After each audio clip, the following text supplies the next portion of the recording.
Hello student, in today video lecture we will take motion of connected bodies. Motion of connected bodies means कि दो bodies आपस में connected हैं, तो किस तरह से आपका उसका motion को check करते हैं या उसके against में acceleration या tension force का फार्मूला निकालते हैं।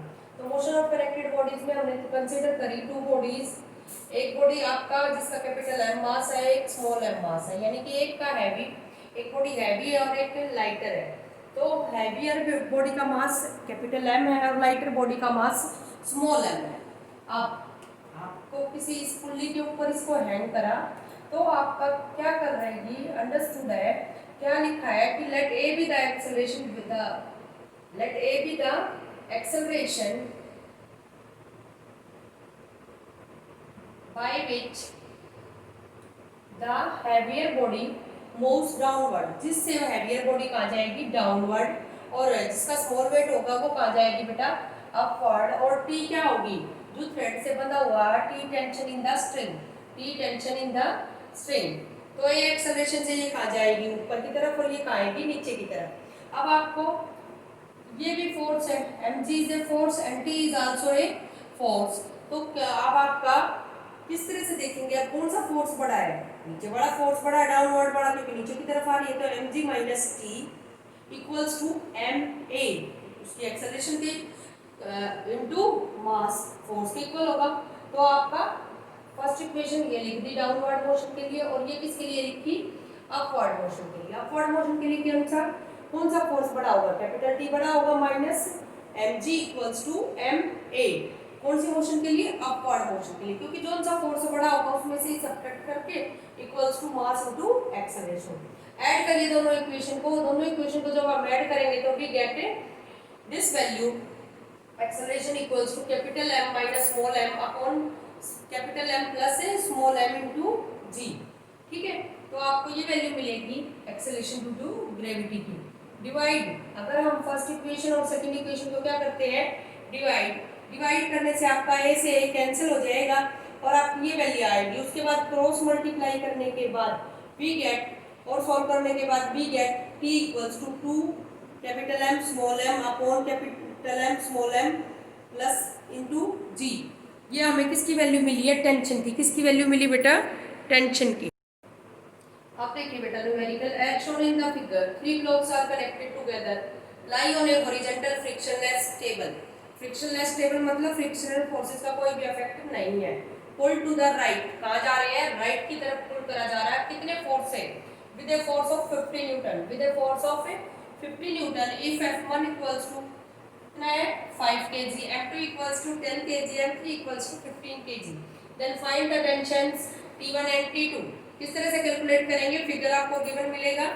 तो आप देखिए कितना फोर्स से आगे की तरफ जा रहा है, 50 न्यूटन से। ए क्या है, एक्सेलरेशन। अब ये ब्लॉक भी इसी एक्सेलरेशन से मूव करेगा और ये ब्लॉक भी इसी एक्सेलरेशन से मूव करेगा। तो आपका टोटल फोर्स क्या है, आपका 50 न्यूटन।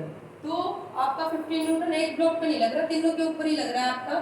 तो F equals to m1 plus m2 plus m3 into a equals to F upon m1 plus m2 plus m3।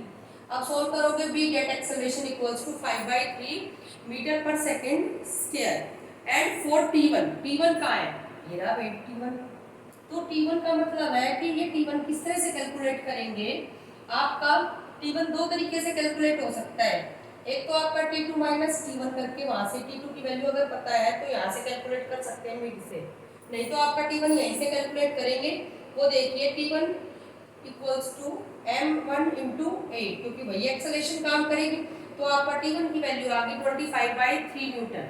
अब आप इस सिचुएशन को, इसको भूल जाइए, यहाँ तक के भूल जाइए। भूलने के लिए बोल रहे हैं तो आपको F फोर्स कहाँ है, आगे की तरफ, T2 फोर्स कहाँ है, बैकवर्ड डायरेक्शन में, और T1 T2 क्या है, टेंशन है, जो कि स्ट्रिंग के अंदर लगेंगे आपका। तो आपका कहाँ जा रही है बॉडी, आगे की तरफ। तो कौन सा फोर्स बड़ा होगा, this force is bigger than this force. आपका इस फोर्स से ये फोर्स बड़ा होगा, तो F minus T2 equals to M3a, क्योंकि इसका मास कितना है, M3a। कितना है, M3a। M3 की वैल्यू कितनी है, 15, और एक्सेलरेशन की वैल्यू डाल दो तो भी गेट इट T2। कितना आया आपका, 21 न्यूटन। कितना आया, 21 अब देखिए बेटा, three the masses m1 m2 m3 of the three bodies as shown in the figure. Figure के अकॉर्डिंग आपका तीन masses कनेक्टेड है. Calculate the values of the tension T1, T2 and T3 when the whole system is going upward. पहले तो whole system कहाँ जा रहा है, ऊपर की तरफ, और फिर कहाँ है आपका when the whole system is stationary. अब आपका m1, m2, m3 की वैल्यूज क्या है? m1 की आपका क्या है 5, m2 2, m3 3 kg है. कितना है 3 kg. तो आपका इनका वेट कहाँ लाई करेगा, नीचे की तरफ लाई करेगा टोटल सिस्टम का, होल सिस्टम का m1 plus m2 plus m3 into जी.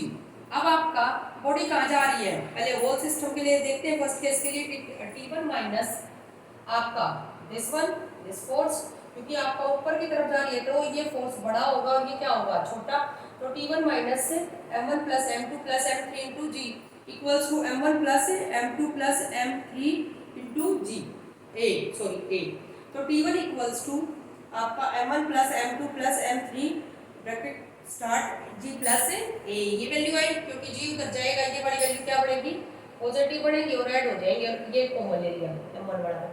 तो वी गेट 18 न्यूटन. अब T2 में क्या हो जाएगा, T2 में यानी कि ये वाली बॉडी है ही नहीं, वाली बॉडी है ही नहीं है. तो कौन कौन सी बॉडी है m2 plus m3 a plus जी. अब तीसरे वाले केस में क्या हो जाएगा कि ये वाली बॉडी भी नहीं है, तो m3 a plus g. We get this value. ये तो कब है, जब वो किस एक्सेलरेशन से आपको ऊपर की तरफ जा रही है 2 मीटर पर सेकंड स्केल से कहाँ जा रही है ऊपर की तरफ. और ये वैल्यूज कब आई है T1 T2 की, जब आपका सिस्टम किसमें है रेस्ट में. रेस्ट में होने का मतलब समझते हो कि आपकी एक्सेलरेशन ड्यू टू ग्रेविटी की वैल्यू क्या हो जाएगी बच्चे 0, और a 0 होने की वजह से आपका ये T1 की वैल्यू क्या आ गई फर्स्ट फार्मूले में ही है. तो यहाँ पे g प्लस ए है ना, तो a की जगह पे क्या डाल देंगे 0. क्या डालेंगे 0.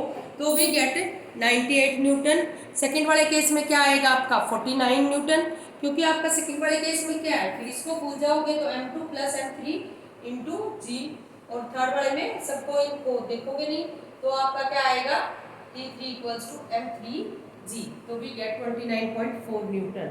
Thank you.